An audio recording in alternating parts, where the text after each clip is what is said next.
बोलिए प्रेम से श्री सद्गुरु महाराज की जय। श्री सद्गुरु महाराज की, श्री सद्गुरु महाराज की जय। अखंड मंडलाकारं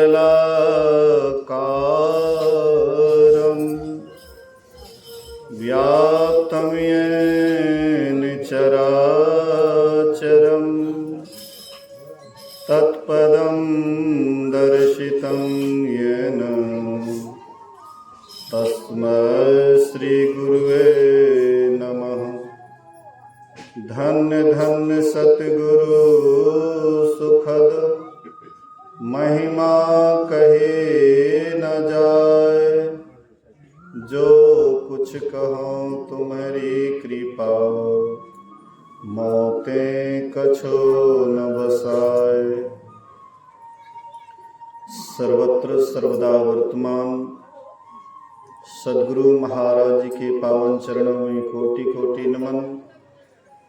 उपस्थित गुरुजन, धर्म प्रेमी सत्संगी बंधुओं, पूजनीय माताओं तथा भक्तिमती बहनों, एक दिवसीय संतमत सत्संग का आयोजन पुण्यतिथि के शुभ अवसर पर किया गया है।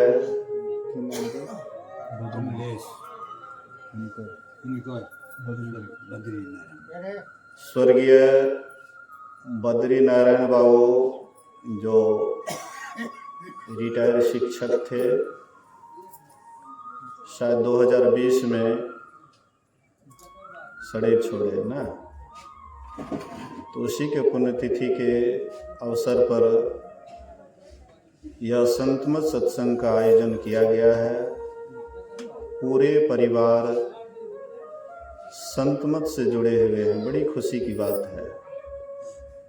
कहीं कहीं ऐसा देखने के लिए मिलता है, धन और धर्म कहीं कहीं दिखाई पड़ता है। जहाँ धन देखिएगा अक्सर वहाँ धर्म नहीं देखिएगा। अधिक जहाँ पर धन होता है वहाँ पर अक्सर वहाँ के लोग मांसाहारी होते हैं। लेकिन यहाँ हमको आश्चर्य हुआ इस परिवार में कि प्रत्येक आदमी वैष्णव है, बच्चा से लेकर के बूढ़े तक, और सब संतमत से बहुत प्रभावित है। खुशी की बात है, ऐसा जगह कहीं कहीं मिलता है। तो आइए अभी हम आप रामचरितमानस सारस्वतिक तृतीय सोपान अरण्य कांड से श्रवण कर रहे थे माँ सबरी के संबंध में।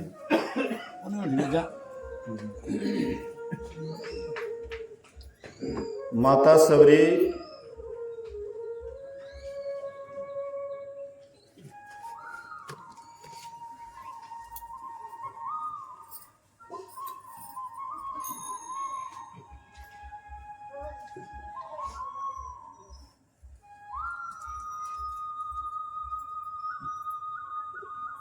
माता सबरी के संबंध में कई बार आप लोग सुने होंगे। माता सबरी पढ़ी लिखी नहीं थी और रंग रूप से भी काली कलौटी थी, लेकिन उनके अंदर भक्ति भावना इतना भरा हुआ था कि भगवान श्री राम सर्वप्रथम माँ सबरी के ही आश्रम में आए। आप लोग कई बार सुन चुके होंगे कि माँ सबरी कैसी थी, उसका रूप कैसा था। जब वह युवावस्था को प्राप्त की तो उसके माता पिता कहीं से एक लड़का ढूंढ करके लाए, चोरी छिपे शादी कर दिए। उसका भी कारण था कि ऐसी कुरूपनी थी कि उनसे कोई शादी करते नहीं, इसलिए किसी तरह से शादी तो छुप करके कर दिए। इस तरह बिजली की व्यवस्था नहीं होगी, अंधेरी रात या डिबिया वगैरह होगा, इसलिए लड़का ठीक से देख नहीं पाए। शादी हो जाती है और उसको ससुराल माता पिता भेज दिए। तो वह लड़का ले करके जा रहा था, रास्ते में हवा चल रहा था जिसके कारण उसका घूंघट उजड़ जाता है, और वह लड़का देखता है सबरी को, तो वे सोचता है कि ये प्रेतनी को ले जा करके क्या करूँगा, भूतनी को ले जा करके क्या करूँगा। इसको देखेंगे तो बच्चे लोग डरेंगे, और जिसको देख करके बच्चे लोग डरेंगे उसका कैसा रूप होगा। तो उसके पतिदेव उसको छोड़ छाड़ करके थोड़ा सा फासला हुआ, अब पतिदेव उसका छोड़ करके भाग गया। माँ सबरी अकेले बच गई, लेकिन माँ सबरी के भी मन में था कि पूर्व जन्म में जो हमने महात्मा का वरदान पाया कि नीच कुल में जन्म लूं, कुरूपा होकर के, और स्वतंत्र पूर्वक भक्ति करूं, लेकिन ये तो परतंत्रता की ओर जा रही हूँ।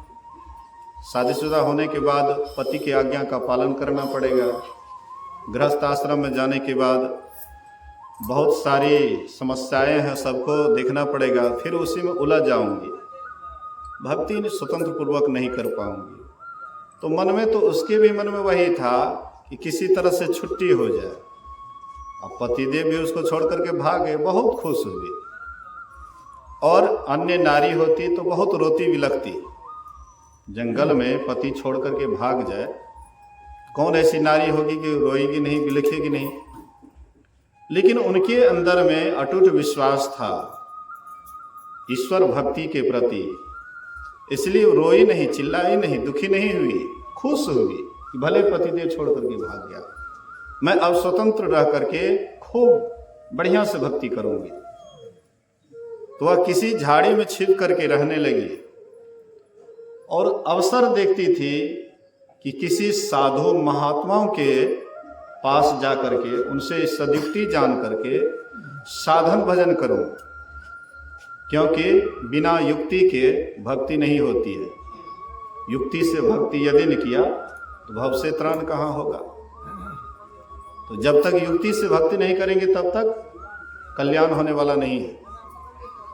उनके भी मन में था, और कभी कभार देखती थी कि उस रास्ते से कुछ महात्मा लोग जाते हैं, उसके पैर में कांटा चुभ जाता है, जाने में रास्ता थोड़ा परेशानी थी, तो सुनते कि अपने बाल से ही उसको साफ करते थे। अब जो भी हो,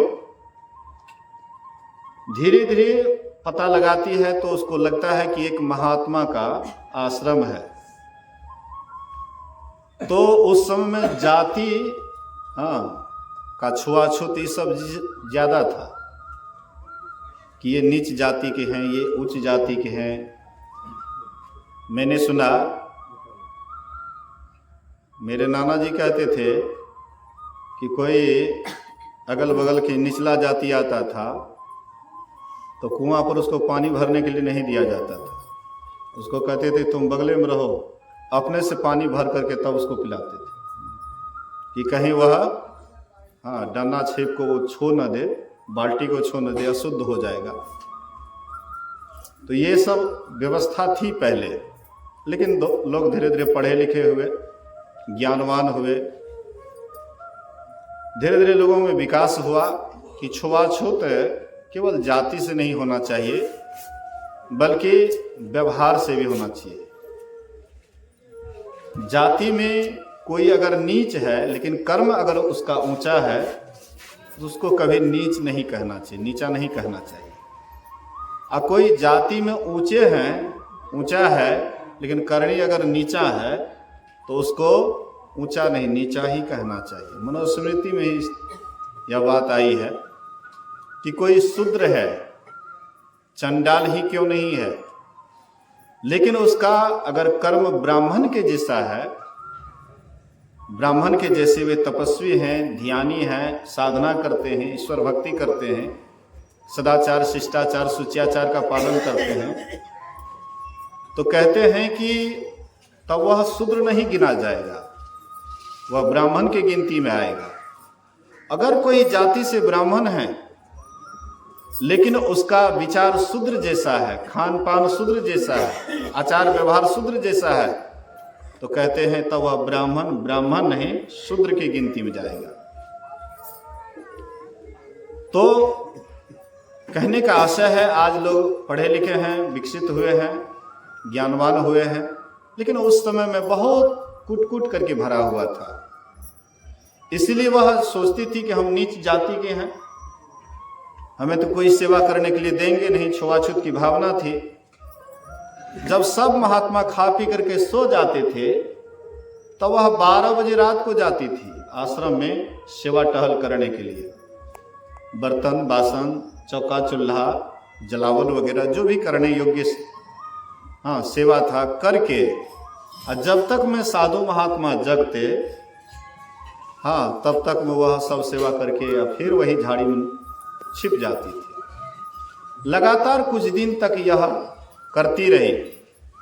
मतंग ऋषि अंतर्यामी थे, सब कुछ जानते थे।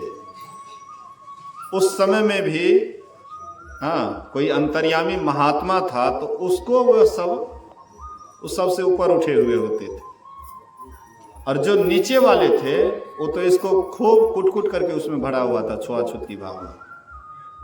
तो मतंग ऋषि कहते हैं, शिष्यों ने मतलब शिकायत किए कि हुजूर कोई आता है रात को और सब सेवा सुरक्षा करके चला जाता है।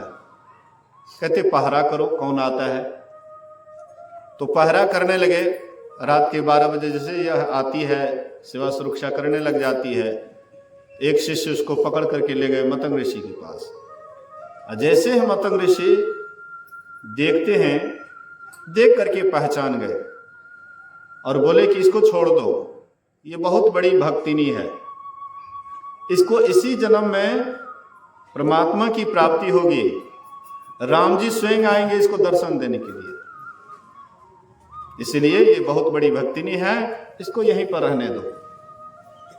तो जब तक मतंग ऋषि शरीर में रहे तब तक सबरी ठीक ठाक चली, लेकिन जब ये शरीर छोड़ दिए तो शिष्य लोग उसको कष्ट देने लगे, दुख देने लगे, पानी भरने के लिए मना कर दिए, आग बंद कर दिए, हर तरह से कष्ट पर कष्ट, ये नीच जाति के हैं, ऐसे हैं वैसे हैं, बहुत तरह से दुख तकलीफ देने लगे। तो जो तालाब से इसको पानी मना किए थे वह तालाब का पानी सड़ गया। परिणाम हुआ कि तालाब का पानी सड़ गया। इसके बाद लेकिन गुरुदेव बोले थे कि बेटी यहां से कहीं मत जाना, इसी कुटिया में रहना, चाहे कितना ही तकलीफ हो, कितना ही दुख हो, ये कुटिया को मत छोड़ना, क्योंकि प्रभु राम का जन्म हो गया है और यहाँ कुटिया तक आएंगे वे चल करके। इसी आशा भरोसे से सबरी कभी निराश नहीं हुई। गुरु के वचन पर बहुत विश्वास था, बहुत विश्वास था। जब वह समय आ गया, जब प्रभु राम 88,000 ऋषियों का निरादर करके सीधे मां सबरी के आश्रम में आए और किसी के आश्रम में नहीं गए, और सीधा मां सबरी के आश्रम में आए। आखिर क्या विशेषता थी कि मां सबरी के ही आश्रम में प्रभु राम आए, औरों के आश्रम में नहीं जा करके, और पहले मां सबरी के ही आश्रम में आए? तो यह तो बात मैं पहले कह दिया हूं कि वह एक नंबर की कुरूपनी थी। पतिदेव उसको छोड़ करके भाग गए। रूपवती भी नहीं थी, कि प्रभु राम उसका दर्शन करते कि रूप बहुत बढ़िया है देखने में, चलो एक बार देखते हैं कैसा है, वह भी नहीं थी। और ना ही उनके पास में सुंदर घर था, ना ही कोई मकान था, ना ही कोई जमींदार जमीन था या रुपया पैसा, बिल्कुल गरीबनी थी, साधारण झोपड़ी में रहती थी, रूखा सूखा खाती थी, लेकिन प्रभु भक्ति में इतना लवलीन रहती थी, इतना लवलीन रहती थी कि प्रेम के विशेषता के कारण भगवान राम को इनके आश्रम में आना पड़ा। इसलिए संत कबीर साहब ने बड़ा ही सुंदर उदाहरण दिए हैं, प्रेम सखी तुम करो विचार, बहुरी न आना यही संसार। जो तो ही प्रेम खेलनमा चाव, शीश उतार महल में आओ। खेलत प्रेम बहुत पचिहारी, जो खेलिए से जग से न्यारी। कहे कबीर प्रेम समान और नहीं आन। कहते हे प्रेम रूपी सखी, थोड़ा विचार करो, बहुरी नाना यही संसार। और जो तो ही प्रेम खेलनमा चाव, शीश उतार महल में आओ। जो इस प्रेम का खेल खेलना चाहते हैं, कहते अपने सिर को उतार करके और तब प्रेम रूपी महल में प्रवेश करते हैं। आप कहिएगा कि बाबा जब अपना हम गर्दन ही उतार देंगे, सिर ही उतार देंगे, तो फिर प्रेम रूपी महल में प्रवेश कैसे करेंगे? यहाँ गर्दन उतारने से मतलब है अपने अहंकार का त्याग, अपने अभिमान का त्याग, कि हम सुंदर हैं, हम सुंदरी हैं, हम धनवान हैं, हम धनवती हैं, हम विद्वान हैं, हम पढ़े लिखे हैं, आदि आदि। ये सब जितने भी मद हैं, ये सब जितने भी अहंकार हैं, कहते इसको पैर के नीचे में रखिए, अर्थात इसको छोड़ दीजिए और तब प्रेम रूपी महल में प्रवेश कीजिए। कबीर साहब कहते हैं प्रेम खेलनमा यही विशेष, मैं तो ही देखूं तुम ही देख। प्रेम की ये विशेषता है कि भक्त भगवान को देखते हैं और भगवान भक्त को देखते हैं। 4 मिले 64 खिले, 20 रहे करजोर। साजन से साजन मिले, 20 से 7 करोड़। 4 मिले, 2 आंख भक्त के, 2 आंख भगवान के। 4 मिले 64 खिले, 32 दांत भक्त के, 32 दांत भगवान के। 20 रहे करजोड़, 10 अंगुल भगवान के, 10 अंगुल भक्त के। दोनों एक दूसरे को प्रणाम करते हैं, भक्त भी और भगवान भी। साजन से साजन मिले, ये आत्मा परमात्मा से मिल जाता है। 20 से 7 करोड़, 3.5 करोड़ रोमकूप भक्त के और 3.5 करोड़ रोमकूप भगवान के। 20 से 7 करोड़, ये 7 करोड़ प्रफुल्लित हो जाता है, आनंदित हो जाता है। प्रेम खिलनवा यही विशेष, तुम वही देखो मैं तो ही देख। प्रेम खिलनवा यही स्वभाव, तू चलियाओ कि मोही बुलाओ। कहते प्रेम की ये विशेषता है, या तो भगवान को अपने पास बुला लीजिए या स्वयं भगवान के पास चले जाइए। गुरु महाराज जी से पूछते हैं कि गुरु महाराज जी भगवान को बुलाना चाहिए अथवा भगवान के पास स्वयं जाना चाहिए? तो गुरु महाराज जी अपने वचन में कहते हैं कि अगर तुम भगवान को बुलाते हो तो ठगे जाओगे। जैसे ध्रुव, जैसे प्रहलाद, जैसे मनु शत्रुपा, ये सब बुलाए, ये लोग ठगे गए, लेकिन जो स्वयं गए वे ठगे नहीं गए। आप कहिएगा ऐसा क्यों? तो अगर आप भगवान को बुलाते हैं तो किसी न किसी रूप में वे आएंगे, और रूप जो भी हो, चाहे 2 भुजी हो या चौभुजी हो या अष्टभुजी हो या सहस्त्र भुजी हो। भगवान कृष्ण अर्जुन को विराट रूप दिखलाते हैं और विराट रूप दिखलाने के बाद कहते हैं कि अर्जुन जिस विराट रूप को तुम देख रहे हो यह सही नहीं है, ये भी मेरी उत्पन्न की हुई माया है। अगर मुझे देखना चाहते हो तो इससे भी ऊपर उठना पड़ेगा। मतलब परमात्मा को देखने के लिए आप कभी भी ऐसा मत सोचिए कि परमात्मा हमारे पास आएंगे और हम उनसे कुछ मांगेंगे, मनवांछित फल हमको देंगे और उसी से हमारा पूर्ण कल्याण हो जाएगा। हाँ, कल्याण होगा लेकिन पूरा कल्याण नहीं होगा। ध्रुव जी महाराज को विष्णु भगवान का दर्शन हुआ, कल्याण तो हुआ लेकिन पूरा कल्याण नहीं हुआ। ध्रुव का झंझट जीवन में नहीं गया, झंझट लगा ही रहा। जब आए तो कुछ दिन राज्य भोगे, राज्य भोगने के बाद अपने भाई उत्तम को राजगद्दी दे करके चले गए वनवास। अब वनवास से आए, उत्तम यक्ष में लड़ाई होती है, उत्तम मारा गया।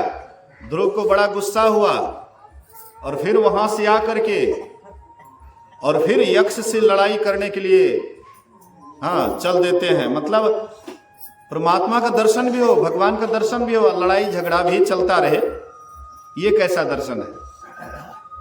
ईश्वर के दर्शन से सारा झंझट समाप्त हो जाए, उसको कहते हैं सही दर्शन। और ये दर्शन बाहर में नहीं, सबके अंदर में होगा, सबके अंदर में होता है। तो जो अंदर से दर्शन करते हैं, स्वयं परमात्मा के पास जाकर के परमात्मा का दर्शन करते हैं, वे ठगे नहीं जाते हैं, और जो परमात्मा को बुलाते हुए ठगे जाते हैं। तो आप कैसे जाइएगा ईश्वर के पास? आपके मन में होगा कि मैं ईश्वर के पास जाऊं, उनका दर्शन करूं, आप कैसे जाइएगा? तो गुरु महाराज जी कहते थे कि जैसे तुम अपने चेहरे को देखना चाहते हो, अपने शरीर को, अपने अंग प्रत्यंग को देखना चाहते हो, तो क्या करना पड़ेगा? कुर्ता पहने हुए हैं, कुर्ता खोलना पड़ेगा, गंजी खोलना पड़ेगा, तब अपने हम शरीर को देख सकते हैं। तो इसी तरह से ईश्वर के पास जाने के लिए भी अपने कुर्ता गंजी रूप आवरण को उतार करके चलना पड़ेगा उनका दर्शन करने के लिए। तो वे आवरण क्या है? कहते हैं एक ही आवरण नहीं है, 5 आवरण है। ये जीवात्मा 5 आवरण के अंदर है। एक एक आवरण को हटाइएगा तो कौन कौन आवरण है? स्थूल सूक्ष्म कारण महाकारण कैवल्यों के पार, अपार गमन ही सार भक्ति है, लो यही हिय में धार, यही मानुष देह समैया में, करो परमेश्वर में प्यार, कर्म धर्म को जला खाक, कर देंगे तुमको तार। अगर दर्शन करना चाहते हैं, ईश्वर के दर्शन करना चाहते हैं, ईश्वर के पास जाना चाहते हैं, तो कहीं शरीर से नहीं जाना है, शरीर से चल करके कहीं जाना होना नहीं है। हरिद्वार, ऋषिकेश, प्रयाग, जगन्नाथ जी कहीं भी जाना नहीं है। आपका दिल ही मथुरा है, आपका हृदय ही काशी है, और यहीं पर परमात्मा का दर्शन होता है। कल्याणकारी शिव जी इसी शिवालय में विराजमान है, और ये शिवालय में नहीं खोज करके बाहर वाला शिवालय में जाते हैं तो शिव जी की प्रतिमा मिलेगी, शिवलिंग मिलेगा, लेकिन वह भी सही नहीं। असली शिवलिंग हमारे अंदर में है। बिंदुनाद महालिंगम शिव शक्ति निकेतनम, देहम शिवालयम प्रोक्तम, सिद्धिदम सर्वदेहिनाम। तो ये हमारा शरीर ही शिवालय है। एक एक आवरण को, स्थूल को हटाएंगे। स्थूल को कैसे हटाएंगे? तो आप साधना करिएगा, ध्यान करिएगा, दृष्टियों की क्रिया कीजिएगा, तो स्थूल से आप सूक्ष्म में जाइएगा, स्थूल से सूक्ष्म में जाइएगा। ये स्थूल आवरण आपका हट गया।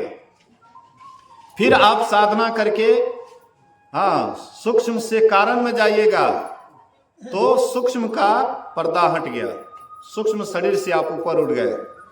फिर आप महाकारण में गए तो कारण वाला शरीर से आप ऊपर उठ गए।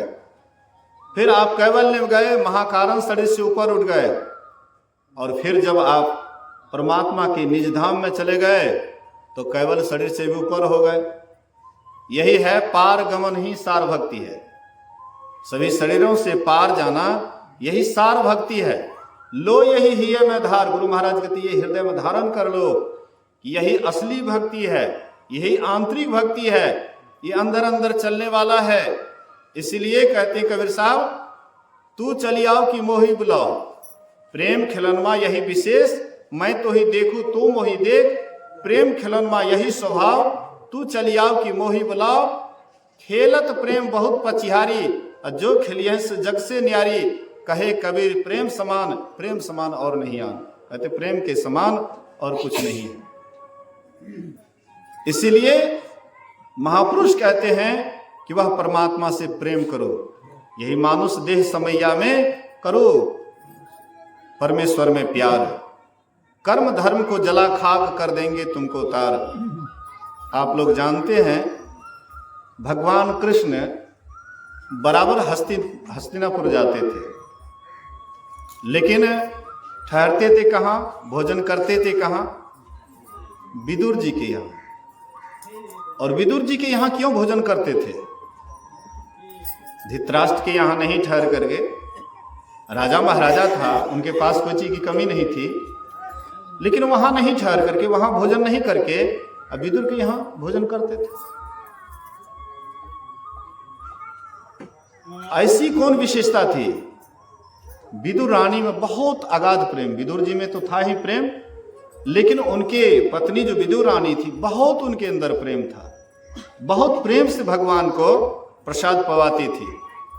एक बार की बात है, भगवान कृष्ण भूखे प्यासे, बहुत भूख लगी थी, जब शांति दूत बन करके गए थे कौरवों को समझाने के लिए, तो दुर्योधन, दुष्ट दुर्योधन जो उनकी बात को नहीं माने, अवहेलना कर दिए, वहां से चलने लगे, तो कहते हैं कि भोजन कर लीजिए, 56 प्रकार का व्यंजन बना हुआ है, भोजन कर लीजिए।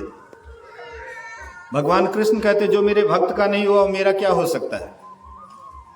हाँ, इसलिए तुम मेरे भक्त का नहीं हुआ, मैं तुम्हारे यहां भोजन नहीं कर सकता हूं। कहते हैं इसको बंदी बनाओ। भगवान कृष्ण वहां पर विराट रूप दिखलाए, वहां से आगे निकलते हैं। भूख तो जोर से लगी थी, बहुत जोर से भूख लगी थी। गए, हाँ, विदुर रानी उस समय में घर पर थी, स्नान कर रही थी, शायद उस समय वस्त्र की कमी होगी। बोलिए श्री सद्गुरु। आजकल की बात नहीं है, आजकल तो गरीब से गरीब माँ बहनें भी हाँ कपड़ा तह पर तह लगा करके रखती है, बक्सा में तह पर तह लगा करके रखती है, लेकिन उस समय में हो सकता है वस्त्र की अभाव। ऐसे ही वह नग्न स्नान कर रही थी, और प्रभु में इतना प्रेम, भगवान जैसे ही बोले कि विदुर रानी हो, बहुत जोर से भूख लगी है, कुछ खिलाओ। मतलब वस्त्र का भी सुधि नहीं रहा कि वस्त्र पहनेंगे तब जाएंगे प्रभु के पास, ये भी याद नहीं रहा। प्रेम इतना विह्वल हो गई, इतना विभोर हो गई, वैसे ही दौड़ती है प्रभु की तरफ। भगवान अपना पीताम्बर फेंक दिए, वह वस्त्र पहन करके जाती है घर में कि प्रभु आज आए हैं, बहुत भूखे हैं, आज क्या खिलाऊंगी? तो घर में देखती है पका हुआ केला है। आज प्रभु आए हैं, संजोग से पका हुआ केला है, आज प्रभु को भोग लगाऊंगी, केला से ही भोग लगाऊंगी। लाती है उठा करके, ख्याल नहीं रहता है कि प्रभु को क्या खिलाएं, छिलका खिलाएं या गुद्दा खिलाएं, ये भी ख्याल नहीं है। प्रेम में पूरा विह्वल है, छिलका छिल करके गुद्दा फेंक देती है, और छिलका प्रभु को पकड़ा देती है, और प्रभु छिलका बड़े स्वाद से खा रहे हैं। देखते नहीं है कि छिलका है कि गुद्दा है। भगवान तो प्रेम को देखते हैं। भगवान खाते थोड़े हैं, भगवान खाते नहीं, लेकिन खाते भी है। प्रेम में अगर कोई विह्वल हो जाए तो भगवान खाते भी, सगुन रूप भी धारण करके प्रभु खाते हैं। तो भगवान वह छिलका बड़ा प्रेम से खा रहे हैं, वह छिल करके गुद्दा फेंक रही है और छिलका दे रही है, और भगवान भी एकदम लपालप खा रहे हैं। थोड़ी देर के बाद उधर से विदुर जी आ गए, बोले अरे विदुर रानी ये क्या कर रही है? अरे प्रभु को हाँ गुद्दा खिलाना चाहिए, और तू छिलका खिला रही है, लाओ मैं खिलाता हूं, तुमको अकल नहीं है, मैं खिलाता हूं। विदुर जी क्या किए तो छिलका फेंकने लगे और गुद्दा भगवान को देने लगे। भगवान कहते आहा, जो प्रेम वह छिलका में था गुद्दा में नहीं है, जो प्रेम वह छिलका में था वो गुद्दा में नहीं है। देखिए प्रभु किस कौन सी के भूखे? प्रेम के भूखे। एक रामानंदी महात्मा थे, तो वे एक बार समधी के यहाँ जा रहे थे, उनकी पुत्री थी, 7-8 वर्ष की बच्ची थी। तो वे जाने लगे तो बोले कि ठाकुर जी जहाँ पर ठाकुर जी स्थापित होता है, मैंने सुना है लोगों को बहुत डर होता है, शिवलिंग होता है तो उतना डर नहीं होता है, लेकिन जहाँ पर ठाकुर जी स्थापित होता है तो वहाँ पर लोगों को डर होता है कि नहीं, ठाकुर जी को रोज रोज भोग लगाना है। शिवलिंग है, पूजा हुआ नहीं हुआ तो कोनो बात नहीं है, लेकिन ठाकुर जी को रोज रोज भोग लगना चाहिए। तो बोले कि बेटी मैं जा रहा हूँ समधी के यहाँ, तो थोड़ा ठाकुर जी को प्रसाद चता करके ठाकुर जी को भी पवा देना और अपना भी पा लेना। बोले कोई बात नहीं पिताजी। दूसरे दिन वह सुबह उठती है और स्नान करके पवित्र हो करके भंडारा चिताती है, और भंडारा चिता करके एक थाली में खूब बढ़िया से परोसा लगा करके ले जाती ठाकुर जी के पास। बोले ठाकुर जी मैं तुम्हारे लिए प्रसाद बनाई हूँ, इसलिए तुम इसको खाओ, भोग लगाओ। बच्ची थी, कभी देखी नहीं थी कि ठाकुर जी खाते हैं कि नहीं खाते हैं, लेकिन उनको विश्वास था कि ठाकुर जी को जब चढ़ाते हैं तो ठाकुर जी खाते होंगे तब ना चढ़ाते हैं, तब हमको पिताजी बोले चढ़ाने के लिए। अटल विश्वास था उसको। तो ले गई, चढ़ा दी। उसके बाद कहती लो ठाकुर जी मैं बड़ा प्रेम से, बड़ा प्रेम से, बहुत पवित्र से भंडार चिताई हूँ, भोग लगाओ। तो देखते ठाकुर जी नहीं खा रहे हैं। बोले ओ ठाकुर जी तुमको लाज लगता है? शायद मैं हूँ तुम्हारे सामने इसलिए लाज लगता है। लो मैं पर्दा लगा देती हूँ।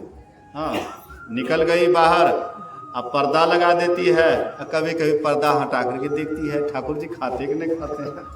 तो देखते हैं कि ठाकुर जी नहीं खा रहे हैं। वह आती है, इस तरह से रोने लग जाती है, इस तरह से रोने लग जाती है कि ठाकुर जी मजबूर होकर के सगुन रूप धारण करके एकदम प्रकट होकर के खाने लगे प्रसाद। बोलिए श्री सद्गुरु महाराज। ठाकुर जी खा रहे हैं, लगभग आधा खाए होंगे। तो वह बच्ची कहती ठाकुर जी सब तुम ही खा लोगे कि मेरे लिए भी प्रसाद छोड़ोगे? मैं क्या भूखी रहूंगी? ठाकुर जी वहीं पर रुक गए, बचा हुआ प्रसाद वह पाई। तीसरे दिन उनके पिताजी आ गए, बोले कि पुत्री क्या ठाकुर जी को भोग लगा करके प्रसाद पाई? बोले कि हाँ पिताजी हम तो भोग लगा रहे थे, लेकिन ठाकुर जी खा ही नहीं रहे थे। तो मैं पर्दा लगा करके देखती थी, फिर भी नहीं खा रहे थे। उसके बाद जब अश्रु की धारा बहाने लगी, खूब रोने लगी, तो ठाकुर जी प्रकट होकर के खाने लगे। लगभग आधा खाए होंगे। तो मैंने कहा कि मेरे लिए प्रसाद छोड़ो, तो बचा हुआ प्रसाद में पाई। आश्चर्य उसको हुआ, इतना दिन से हम ठाकुर जी का पूजा करते हैं, आज तक ठाकुर जी प्रकट होकर के नहीं खाए। प्रसाद चढ़ाते हैं, फिर अपने हम लोग खाते हैं, लेकिन ठाकुर जी तो नहीं खाते हैं। पुत्री एक बार दिखाओ तो कैसे ठाकुर जी खाते हैं, थोड़ा हमको भी देखना है ठाकुर जी को कैसे खाते हैं। बोले कि अवश्य पिताजी। अटल विश्वास था उसको। फिर पवित्र से स्नान करके भोजन बनाई, ठाकुर जी को चढ़ा देती है। लो ठाकुर बाबा खाओ, नहीं खा रहे हैं। फिर पर्दा गिरा देती है, लो ठाकुर बाबा खाओ, नहीं खा रहे हैं। उसके बाद खूब रोने लग जाती है और फिर देखती है कि ठाकुर जी खा रहे हैं। बोले कि पिताजी देख रहे हैं ठाकुर जी खा रहे हैं। बोले कि पुत्री मैं नहीं देख रहा हूँ, ठाकुर जी खा रहे हैं। बोले हे ठाकुर जी थोड़ा सा दिखा दो ना मेरे पिता को भी, तुम कैसे खाते हो, मेरे पिता को भी दिखा दो। ठाकुर जी की कृपा होती है। उसके बाद उनके पिताजी भी देखते हैं कि सही में प्रकट होकर के ठाकुर जी खा रहे हैं। इतना विश्वास उसको हुआ कि अंत में वे साधना करके संत हो गए। कहने का मतलब है, आशा है आपके अंदर में जो विशेष प्रेम होता है तो ठाकुर जी प्रकट होकर के खाते भी हैं। डेहरी ऑनसन रोहतास जिला में पड़ता है, गया से आगे। गया को तो सब आदमी जानते हैं कि रोहतास जिला डेहरी ऑनसन में गुरु महाराज जी का एक बहुत बढ़िया आश्रम है। वहाँ पर एक माता जी, बहुत गुरु महाराज से उनको प्रेम था। एक दिन दोपहर का समय था और सत्संग भवन साफ सुथरा कर रहे थे। अब बाहर में गुरु महाराज जी के तस्वीर को रख दिए थे। तो वह माई आती है, कहती हे भगवान देखो देखो देखो, गुरु महाराज जी को बाहर रख दिए, कितना धूप लगा होगा गुरु महाराज जी को। तस्वीर ले करके और तस्वीर को सहलाने लगी। जैसे शरीर से पसीना निकलता है उसी तरह से तस्वीर से पसीना निकलने लगा। लोग प्रकट होकर के देखे उसको। मतलब प्रेम से प्रभु प्रकट होता है। जिनके अंदर में वैसा प्रेम होता है तो प्रभु प्रकट होता है। एक माई ऐसे ध्यान कर रही थी, खूब ध्यान कर रही थी, अब बराबर गुरु महाराज से प्रार्थना करती है कि हमको दर्शन दीजिए, बराबर कहती थी। एक दिन गुरु महाराज जी प्रकट होकर के उनको दर्शन देने लगे। तस्वीर से प्रकट हो गए और साक्षात दर्शन देने लगे। तो बूढ़ी माई कहती है कि गुरु महाराज हमरा तो दर्शन दे दिल के, पोता पोती के तो नहीं दिल के। हे पोता, हे पोती, हे फलनी, हे चिल्ली, दौड़ दौड़ दौड़ दौड़ गुरु महाराज ले, दौड़ दौड़। गुरु महाराज कहते बुढ़िया बड़ा चालाक है, इनके प्रार्थना पर हम इसको प्रकट होकर के दर्शन देने लगे। अभी तो पोता पोती सबको दर्शन कराना चाहती है। फिर गुरु महाराज इस तस्वीर अंतर ध्यान हो गए। बोलिए श्री सद्गुरु। कहने का मतलब है आपके अंदर अगर विशेष प्रेम है तो प्रभु प्रकट हो जाता है। कलयुग में भगवान कृष्ण द्वापर में थे ना, राधा जी के साथ विहार करते थे, सब कोई इस बात को जानते हैं। और उसके बाद 125 वर्ष के बाद वे अपना चोला छोड़ दिए। 125 वर्ष भगवान कृष्ण रहे धरातल पर, उसके बाद सड़े छोड़ दिए। लेकिन मीराबाई इधर हुई जो रविदास जी महाराज की शिष्या हुई, और वह भगवान कृष्ण से वार्तालाप करती थी। जैसे राधा भगवान के साथ बैठ करके वार्तालाप करती थी, ऐसे मीराबाई भगवान कृष्ण के साथ वार्तालाप करती थी। राणा को होता है कि ये परपुरुष के साथ किससे बातचीत करती है, ये कुल की कलंकिनी है, घातनी है, इसको मारो, इसको ऐसे करो वैसे करो। चरणामृत कह करके, ठाकुर जी का चरणामृत कह करके ये कुल की कलंकिनी है, इसको जहर खिला करके मार दो। ठाकुर जी का चरणामृत कह करके उनको दिए, और वह मेरे तो गिरधर गोपाल दूसरो न कोई, मेरे तो एक गिरधर गोपाल ही है, दूसरा कोई नहीं है। वह जहर भी पी लिए, कुछ नहीं बिगड़ा। उसके बाद विशेला सर्प को चंद्रहार कह करके उसके पास भेजे कि ये चंद्रहार है, जाओ उसको भेंट में दो। और विशेला सांप भी चंद्रहार बन जाता है। जहरीला सांप भी मीराबाई जैसे ही मेरे तो गिरधर गोपाल दूसरों न कोई, उसको खोलते हैं, वह चंद्रहार बन जाता है। मतलब मेरे कहने का आशय है कि जिनके अंदर प्रभु परमात्मा से प्रेम होता है तो परमात्मा भी जिस रूप में आपको ज्यादा प्रेम होता है वह रूप लेकर के प्रकट हो जाता है। तो मां सबरी के अंदर कोई विशेषता थी तो यही प्रेम की विशेषता थी। इसलिए प्रभु राम और जगह नहीं जा करके और मां सबरी के आश्रम में आए। मां सबरी देखती है कि हमारे आश्रम में प्रभु राम आए हैं, कुश की चटाई देती है बैठने के लिए, और प्रभु को भोग लगाने के लिए चीख करके रखी हुई थी बैर, बैर का फल चिक चिक करके रखी हुई थी ताकि प्रभु को खट्टा नहीं लगे,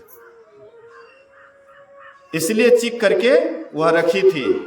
तो प्रभु वह बैर खाते हैं, बड़ा उसको स्वाद लगा, बखान भी करते हैं, आहा मां कौशल्या के हाथ से मैं खोआ खाया, लेकिन वह स्वाद उसमें नहीं बुझाया जो स्वाद इसमें है। बहुत बड़ाई करते हैं। मां सबरी हाथ जोड़ करके प्रार्थना करती है कि ही विधि स्तुति करऊं तुम्हारी, अधम जाति में जड़मति भारी। हे प्रभु, मैं आपकी स्तुति किस तरह से करूं? मैं तो छोटी जाति की हूं, भेलिनी हूं। अधम ते अधम अधम अति नारी, तिन्ह महमय मति मंदे अधारी। हे पाप के शत्रु, जो नीच से नीच होती है, स्त्रियों में जो नीच से नीच होती है उनमें भी मैं मंद बुद्धि की हूं, उससे भी मैं नीच हूं, मैं अनाड़ी हूं। इसलिए मैं आपकी स्तुति किस तरह से करूं? राम भगवान कहते हैं कह रघुपति सुन भामिनी बाता, मानव एक भगति कर नाता। हे भामिनी, भामिनी का बहुत अर्थ होता है, लेकिन एक अर्थ सुंदरी होता है। भगवान राम कहते हैं, हे भामिनी, हे सुंदरी, मेरी बात सुन, मैं केवल भक्ति का नाता मानता हूं। अब यहां पर देखिए, भगवान राम जिसको सुंदरी कहते हैं, उसका पतिदेव छोड़ करके भाग गए। बोले कि भूतनी को ले जा करके क्या करूंगा। उसके पति के दृष्टि में वह भूतनी थी, क्योंकि वह शरीर, चाम के शरीर को देख रहा था, चमड़े वाले शरीर को देख रहा था। लेकिन राम भगवान चमड़े वाला शरीर को देख करके नहीं कहते हैं कि तू सुंदरी है, तू अत्यंत सुंदरी है। ऐसा भगवान राम चमड़े वाला शरीर को देख करके नहीं कहते हैं। कहते हैं वह अंदर आत्मा को देख करके कि इसका अंतःकरण कितना पवित्र है। इनके अंतःकरण में थोड़ा सा भी मैल नहीं है, इनके अंतःकरण में थोड़ा सा भी मैल नहीं है, कोई विकार नहीं है। षट विकार को जीती हुई है। षट विकार जित अनग अकामा, अमल अंकिचन सुचि सुखधामा। ये 6 विकार को जीती हुई है, प्राप्त की हुई है, इसलिए तू अति सुंदरी है। हम आप शरीर से भले ही सुंदर या सुंदरियां कहला दें, पर अंदर से वही सुंदर हो सकता है जिनके अंदर में कोई इच्छा नहीं, कोई चाहना नहीं है। चाह गई चिंता मिटी, मनमा बेपरवाह, और जाको कछु न चाहिए सोई शहंशाह। वे अत्यंत सुंदर हैं, चाहे वह बाहरी रूप उसका जैसा भी हो। बाहरी रूप, कितने आदमी को बाहरी रूप भी सुंदर होता है और अंतःकरण से भी सुंदरी होती है, सुंदर होते हैं। और कितने बाहर से भी कुरूप होते हैं और भीतर से भी कुरूप होते हैं। लेकिन मां सबरी बाहर से भले ही कुरूपनी थी, लेकिन अंदर से अत्यंत सुंदरी थी, इसलिए राम भगवान उसको भामिनी कहते। कह रघुपति सुनो भामिनी बाता, मानो एक भगति कर नाता। जाति पाति कुल धर्म बढ़ाई, धन बल परिजन गुण चतुराई। भगति हीन नर सोहई कैसा, बिनु जल बारिद देखिए जैसा। आकाश में बादल लगते हों, फसल सूख रहा है, लेकिन बारिश नहीं होती है, तो वह काले बादल का क्या काम। ऐसे ही मनुष्य में, जाति में, हाँ, वह ऊपर हो, जाति में विशेष ऊंचे हो, पाति में, धन में, संपत्ति में, हर तरह की व्यवस्था उनके पास है, लेकिन अगर उनके अंदर भक्ति नहीं है तो वह भी काले बादल के समान शोभाहीन लगता है। दूसरा उदाहरण सुंदरदास जी महाराज कहते हैं कि कोई नारी है, कोई नारी है और उसको खूब बढ़िया से कपड़ा लता जेवर जात से खूब बढ़िया से उसको सजा दीजिए, लेकिन उसका नाक अगर कटी हो तो वह सुंदरी कैसी सुंदरी लगेगी देखने में, है सुर्पनखा की तरह बदसूरत लगेगी। नाक से ही नारी के रूप का निखार होता है। मेरे कहने का यह आशय है कि आप में सब कुछ है लेकिन भक्ति नहीं है तो आप भी नाक कटी नारी के समान हैं। बोलिए श्री सद्गुरु। आप लोग थोड़ी देर धैर्य धारण कीजिए। उठ बैठ होने लगता है ना, मन इधर उधर छिरिया जाता है। निर्गुण गावे धक्का पावे, नाच होता तो एको रति टसमस नहीं करते, लेकिन प्रवचन हो रहा है तो सुनते सुनते कान अकछा जाता है। इसलिए थोड़ा धैर्य धारण कीजिए, उठ बैठ कीजिएगा, मेरा भी ख्याल इधर उधर चला जाता है। बोलिए प्रेम से श्री सद्गुरु महाराज की जय। तो भगवान श्री राम कहते हैं कि जाति पाति कुल धर्म बड़ाई, धन बल परिजन गुण चतुराई। भगत हीन नर सोहई कैसा, बिनु जल बारिद देखिए जैसा। नवधा भगति कहो तो ही पाहे, सावधान सुनु धरो मन माही। हे सबरी, मैं तुमसे 9 प्रकार की भक्ति कहता हूं, तू सावधान होकर के सुन और मन में धारण कर। सावधान पूर्वक, हाँ सावधानी पूर्वक सुनना चाहिए। यहां पर भी भगवान श्री राम सावधान होने के लिए कहते हैं। प्रथम भगति संतन कर संगा, दूसरी रति मम कथा प्रसंगा। कहते प्रथम भक्ति क्या है? संतों का संग, सत्संग। संत चाहे शरीर में हो या नहीं हो, संत जब शरीर में रहते हैं तब भी संसार का उपकार करते हैं, और जब ये शरीर छोड़ करके चले जाते हैं तब भी अपना उपदेश, अनमोल उपदेश, धरोहर छोड़ करके जाते हैं। गुरु महाराज जी हम लोगों के बीच में नहीं हैं, लेकिन उनका अनमोल उपदेश अभी भी हम लोगों के बीच मौजूद है। सत्संग योग चारों भाग, रामचरितमानस सार सटीक, महर्षि में ही पदावली, वेद दर्शन योग, हाँ गीता योग प्रकाश आदि आदि जो उनके द्वारा ग्रंथ रचित हैं, रची गई है, वे ग्रंथ हम लोगों के बीच में मौजूद हैं। उनको पढ़िए। ये भी साधु का, हाँ संतों का सत्संग है। उनके वचन का पाठ करना, उनको समझना समझाना, ये क्या है?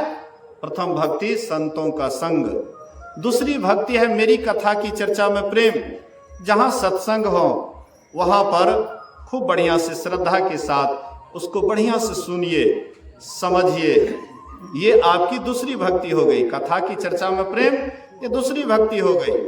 गुरुपद पंकज सेवा तीसरी भक्ति अमान। गुरु के चरण कमल की सेवा करनी। स्थूल रूप में गुरु हैं तो उनको भी, उनकी भी सेवा करनी चाहिए, और उसके बाद उसके उपदेश का पालन, उनके आज्ञा का पालन करना, ये असली सेवा है। आज्ञा समना सुसाहिब सेवा। बड़ों की आज्ञा का पालन करना ये उसकी बहुत बड़ी सेवा है। अमान होकर के, मान रहित होकर के। उसके बाद कहते हैं, हाँ तीसरी भक्ति अमान। चौथी भगति मम गुणगन करई कपट जिगान। मेरे गुणों का गान करना, हाँ यही चौथी भक्ति है। गद में हो या पद में हो।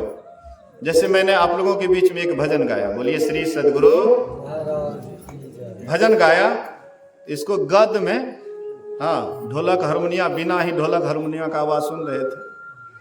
हाँ तर्ज बिल्कुल जैसे आप कैसेट में सुने होंगे, बिल्कुल वैसे ही आप लोगों को सुनाया। तो ये हुआ गद रूप में, और अभी जो मैं एक एक बात को समझा रहा हूं ये पद रूप में है। तो कहते दोनों तरह से ईश्वर का गुणगान करना चाहिए। हाँ यही आपकी चौथी भक्ति हो गई। मंत्र जाप मम दृढ़ विश्वासा, पंचम भजन सुवेद प्रकाशा। मेरे मंत्र का जो जप है, जो गुरु प्रदत्त मंत्र है, उसको दृढ़ विश्वास के साथ जपना, यही है पांचवी भक्ति। ये ईश्वर की तरफ झुकाता है। ये आपकी पांचवी भक्ति हो गई। छठदम शील विरति बहुकर्मा, निरत निरंतर सज्जन धर्मा। छठी भक्ति है इंद्रियों का दमन करना, इंद्रियों को विषयों की तरफ से रोकना। कैसे रोकिएगा? ऐसे मन में सोचिएगा तो नहीं रुकेगा, लेकिन इसका प्रवाह जिधर जा रहा है उधर से रोक करके या कहीं दूसरे तरफ उसका प्रवाह कर दीजिए, तो तब आसानी से रुक जाता है। अब वैसे उसको जबरदस्ती, हाँ थोड़-थाम कीजिएगा। जैसे नदी है, नदी है, नदी पर बांध बांधिएगा तो नदी कहीं न कहीं तोड़ ताड़ देगा, और उसी को बहाव थोड़ा सा दूसरे तरफ कर दीजिए, आसानी से वह नदी दूसरे तरफ चली जाएगी, लेकिन बांधने में बहुत कठिनाई होगी। ऐसे ही जो हमारी इंद्रियों की जो प्रवाह विषयों की तरफ है, तो वह विषयों की तरफ नहीं जा करके उसको निर्विषय की तरफ करिए। तो ध्यान में निर्विषय की तरफ करते हैं, दृष्टि योग में हाँ नीचे की तरफ नहीं जाकर के ऊपर की तरफ करते हैं। जैसे पानी का बहाव नीचे की ओर है, पानी जैसे ही आप छोड़ते हैं वह नीचे की ओर, हाँ नीचे की ओर बहता है, और वह पानी को हमें ऊपर ले जाना है। तो क्या करेंगे? यंत्र के द्वारा, मोटर आदि यंत्र के द्वारा हम ऊपर ले जाते हैं। इसी तरह से मंत्र, हाँ मानस ध्यान दृष्टियोग के द्वारा आपके इंद्रियों का, हम आपके इंद्रियों का जो बहाव नीचे की ओर है, तो उसको हम आप क्या करते हैं? मंत्र से शुरू करते हैं। हालांकि मंत्र के द्वारा बहाव रुकता नहीं है, हाँ, थोड़ी देर के लिए ठहरता है। महर्षि साई स्वामी जी महाराज कहते थे कि जप के द्वारा विषय के प्रवाह में जो प्रवाहित होते हो, बहते हो, तो मंत्र जब जपोगे तो रुकोगे, मानस ध्यान से मुड़ोगे, अब पूरा मुड़ने के लिए दृष्टियों की क्रिया करनी पड़ेगी। तो आप जब दृष्टियों की क्रिया करते हैं तब इंद्रियों की प्रवाह ऊपर की ओर होती है। आप हम देखे होंगे, हमारे घर में बिजली है, वहाँ पर एक मेन स्विच होता है, वह मेन स्विच को ऑन कर दीजिए तो जितना भी आपके घर में यंत्र हैं सब चलने लग जाता है। अब वहाँ जो ऑफ कर दीजिए तो सारा जितना भी यंत्र है सब ठप पड़ जाता है। ऐसे ही हम आपके पास भी यहाँ पर मेन स्विच है। आँख से जब नीचे की ओर जाते हैं, हाँ, तो इंद्रियां निश्चेष्ट हो जाती है, सपना में, गहरी नींद में। उसके बाद ऊपर उठते हैं तो फिर इंद्रियां काम करती है। तो ये तो हम आप बेहोशी हालत में नीचे की ओर जाते हैं, इंद्रियों से बेखबर होते हैं। लेकिन कोई ऐसी भी अवस्था है जहां पर होश रहते हुए भी इंद्रियां से आप ऊपर उठ जाते हैं, तो वह भी अवस्था है। उसी को कहते हैं चौथी अवस्था, उसी को चौथी अवस्था कहते हैं।